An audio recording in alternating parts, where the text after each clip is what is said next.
आज सुबह सुबह ही मैंने एक बहुत खूबसूरत सी लाइन पढ़ी। हर स्त्री कुछ हद तक शिव की तरह होती है।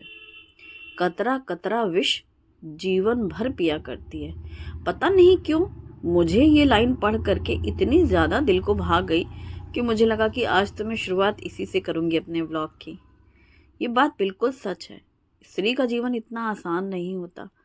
बचपन से लेकर पूरी उम्र जितनी भी वो जीती है, उसके जीवन भर में थोड़ा थोड़ा विष शामिल रहता है।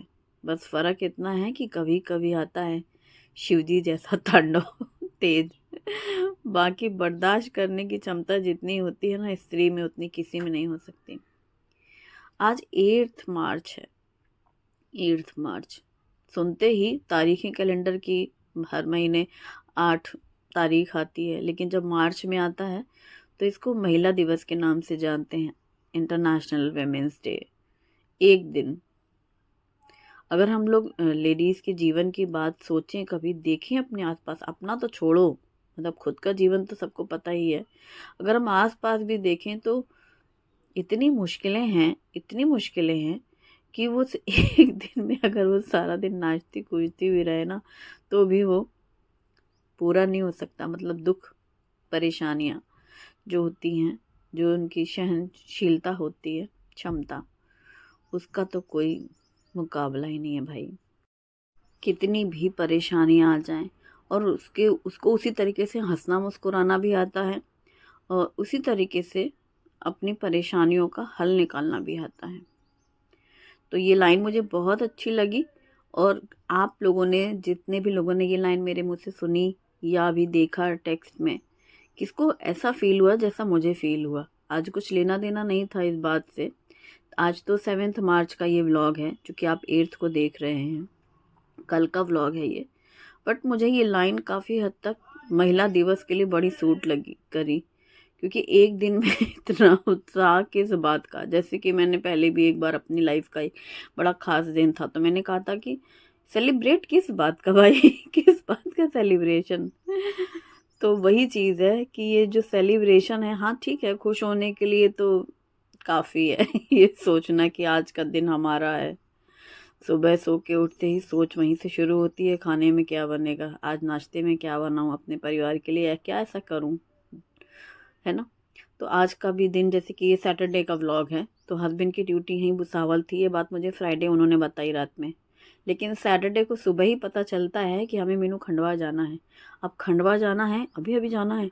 हाँ, हमने सोचा था भुसावल में ही है ना ड्यूटी, तो थोड़ा सा टाइम से निकल सकते हैं। कहीं बाहर जाना होता है तो ट्रेन का बंधन होता है, ये बात मैं पहले ही बोल चुकी हूँ।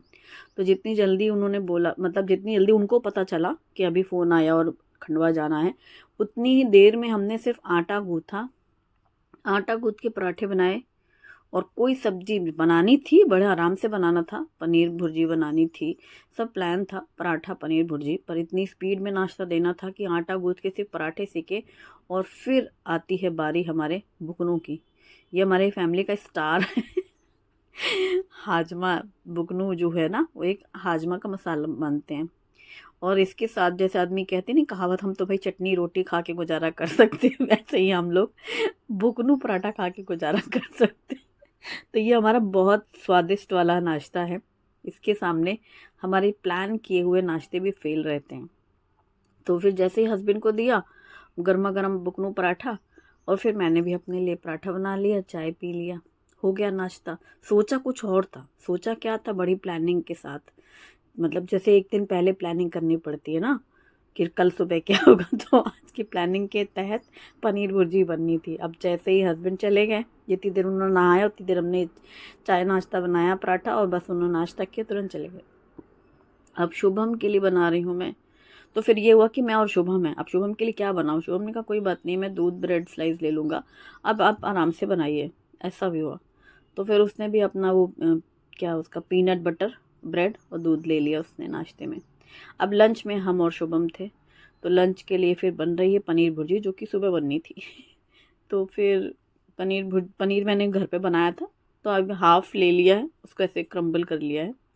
और यहाँ पर फ्राइंग पैन में 2 बड़े चम्मच जितना घी गरम किया है। जीरे डाले हैं, हींग डाली है और बारीक कटी हुई प्याज और हरी मिर्ची डाली है। जब हरी मिर्ची मैंने बारीक काट के डाल दी तो मुझे याद आया, अरे मैंने शुभम से प्रॉमिस किया था कि अब मैं सिर्फ हरी मिर्ची लंबी डाला करूँगी।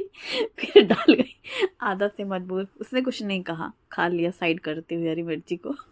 मुझे अभी याद आया, अभी वॉइस ओवर करते समय, कि अरे मैंने फिर छोटी काट के डाल दी। अब से मैं लंबी डालने की सोची थी।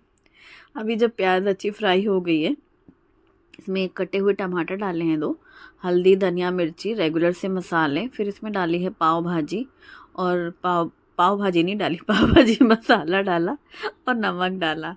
तो बस इसे पाव भाजी मसाला डालने से रेगुलर से मसाले से डिफरेंट हो जाता है टेस्ट। थोड़ा सा पानी डाल करके ढक दिया मैंने और यहाँ पर जैसे ही ढका, धीमी आंच में ही टमाटर अच्छे से सॉफ्ट हो गए, इसीलिए डाला गया था पानी नमक और ढका गया था ताकि भाप में टमाटर सॉफ्ट हो जाए, फिर हमें अच्छे से मसल सकें, मैश कर लें। और फिर ये जो हमने क्रम्बल किया था पनीर, ये डाल देंगे। ये होममेड पनीर है, फ्रेश पनीर है, तो फिर कल ही बना के रखा था मैंने, तो इसीलिए प्लानिंग के हिसाब से यही था, इसकी ही बारी थी। तो अभी इसको हमने अच्छे से मिक्स कर लिया मसाले के साथ में।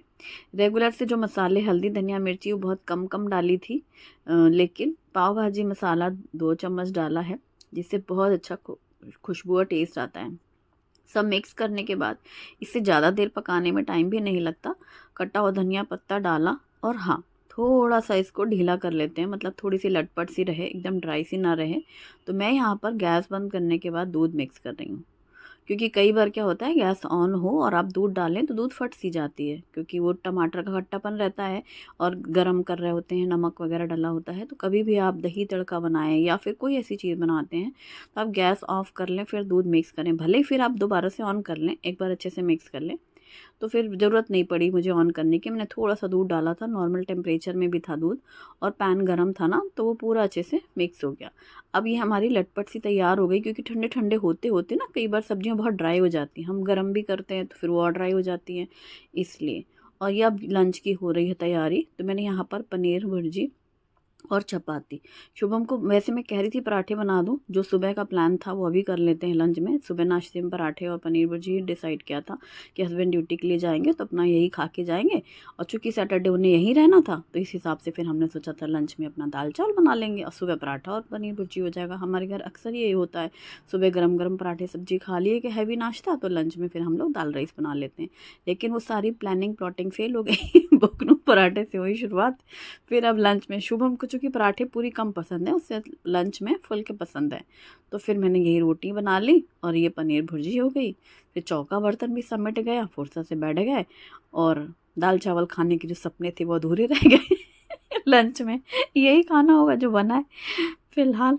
जब शुभम ये कहा कि चलो ठीक है अब खाना खाते हैं, क्योंकि उसे दूध और ब्रेड ही लिया था, और फिर इसके बाद प्लेट लगा लेते हैं। तो ये पनीर भुर्जी बहुत ज़्यादा टेस्टी, जल्दी से बनने वाली है। ये भी बन सकती थी सुबह, लेकिन वो बहुत कम टाइम था। आप सोचो, मतलब उन्होंने बोला और हमने आटा गूँथा और तवा पहले चढ़ा दिया था, उतने में पराठे बन गए थे। तो थोड़ा सा तो ये सब करने में टाइम लगता है ना, चॉपिंग कटिंग में कुछ ऐसा। और ट्रेन का मसला रहता है तो लेट नहीं कर सकते हम अपने मोह से, थोड़ा ये करें तो चला वो स्टेशन पहुँचे, ट्रेन छूट गई तो क्या फ़ायदा। उन्हें भी 4 बातें सुननी पड़े और हमें भी अंदर से ख़राब लगे। तो इसलिए ड्यूटी का जो होता है ना, उसमें रिस्क नहीं लेती मैं। वो मुझे वैसे भी आधा घंटे पहले का टाइम बताते हैं ताकि वो स्टेशन में पहुंच सकें। तो यहाँ पर लंच भी हो चुका, और फिर जब वो खंडवा गए थे ना, तो सुबह सुबह जल्दी निकल गए थे, तो फिर शाम में आ गए हैं टाइम से, करीब 6 बजे करीब। और 6:30 बजे एक जगह इनवाइट किया गया था। आज वुमेंस डे सेलिब्रेशन है, वहाँ है 8 मार्च को, उन्होंने 7 को रखा है, तो पहले से मैंने बताया था उनको। और जहाँ जाना था वहाँ भी मैं पहले लास्ट टाइम तक हाँ नहीं कर पा रही थी, क्योंकि मेरा प्रॉब्लम ये था कि जब हस्बैंड रहेंगे तभी मैं जा पाऊँगी।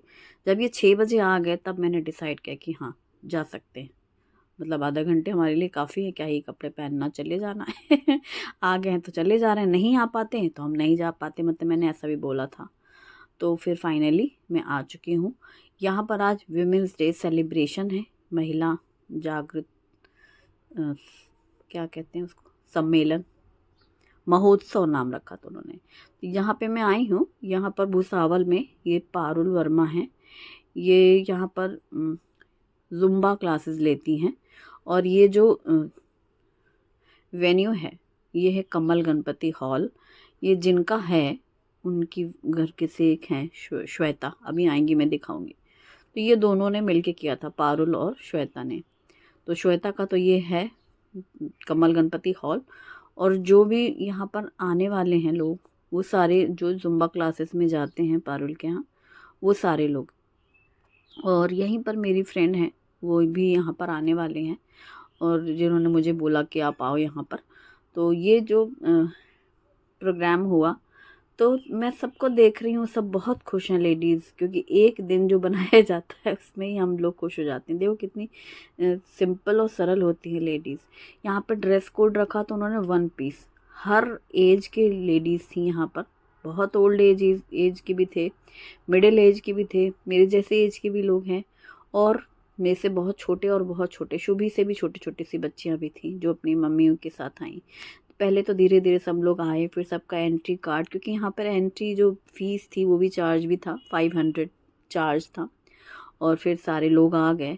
फिर प्रोग्राम की शुरुआत करते हुए गणपति जी से शुरुआत की। तो यहाँ पर इसी हॉल में ही काफ़ी बड़ी सी गणपति जी की स्टैचू रखी, क्योंकि बहुत सारे लोग यहाँ प्रोग्राम वगैरह करते हैं, शादी बारात। एक बार मैं यहाँ पर आई थी हल्दी कुमकुम के प्रोग्राम में भी, जब चौहान भाभी लोगों ने यहाँ किया था, उनके ही समाज के हैं ये श्वेता। तो यहीं पर वो लोग भी हर बार रखते हैं। इस बार भी उन्होंने मुझे इनवाइट किया था, लेकिन मैं नहीं आ पाई थी। तो मतलब यहाँ पे जो गणपति जी की मूर्ति है, वहाँ पे आरती हुई, पूजा हुई। फिर प्रोग्राम की शुरुआत करते हुए ये जो पारुल है और ये श्वेता है, ठीक है। और एक इनके साथ जो है ऑरेंज कलर की ड्रेस पहनी है, ये डॉक्टर है यहाँ पर, गायनी स्पेशलिस्ट। ये भी यहीं योगा में ही आती हैं। और जितने भी लोग दिख रहे हैं सारे लोग योगा नहीं, मतलब इनका जुम्बा क्लासेस होता है। योगा वाले भी कल रखेंगे 8 मार्च को, वहाँ भी मुझे इनवाइट किया है, वहाँ भी जाने का सोच रही हूँ मैं। वो पास में ही है, और वो 8 मार्च यानी आज के दिन ही है। तो कोशिश करूँगी मैं चली जाऊँ, एक तो वॉकिंग डिस्टेंस में, इसलिए कोई दिक्कत नहीं। अगर अचानक से भी हस्बैंड की ड्यूटी कहीं बाहर आ गई तो कोई मुझे दिक्कत नहीं है, मैं पैदल चली जाऊँगी। और फिर हाँ, तो प्रोग्राम की शुरुआत करते हुए उन्होंने कुछ ऐसे डमशर आर्ट्स खेला। दो ऐसे डिवाइड कर लिए टीम्स वाइज, ऐसे चेयर थी तो रेड एंड वाइट, उसके हिसाब से टीम के लोग आते गए, डमशर आर्ट खेला गया। फिर कुछ क्वेश्चंस पूछे गए, ऐसे ही जस्ट जनरल नॉलेज फन के लिए। यहाँ पर डिनर भी था, इंक्लूडिंग डिनर, और ये पार्टी होस्ट जिन्होंने किया। और केक कटिंग हुई। केक कटिंग के बाद उन्होंने यहीं पर रख दिया जहाँ डिनर हो रहा है, केक के सेल्फ सर्विस। और फिर सारे लोग आते गए, जो लोग हैं आपस में ग्रुप वाइज, जो लोग डेली जुम्बा में आते हैं या जो लोग पहले जाते थे, अभी उन्होंने ब्रेक किया है। तो एक ग्रुप है ना, व्हाट्सएप ग्रुप आजकल हर जगह होते हैं, कोई भी ऐसे ग्रुप में प्रोग्राम होते हैं तो फिर वो सबको इनवाइट कर लेते हैं। जो उन्होंने पहले किया ज्वाइन, अभी नहीं भी आ रहे हैं तो भी उस ग्रुप में कनेक्ट रहते हैं ना, वो उनको रिमूव नहीं करते हैं, तो सबको पता रहता है। फिर सारे फ्रेंड्स लोग भी सब मिले, बहुत इन्जॉय किया। Thanks for watching, bye bye.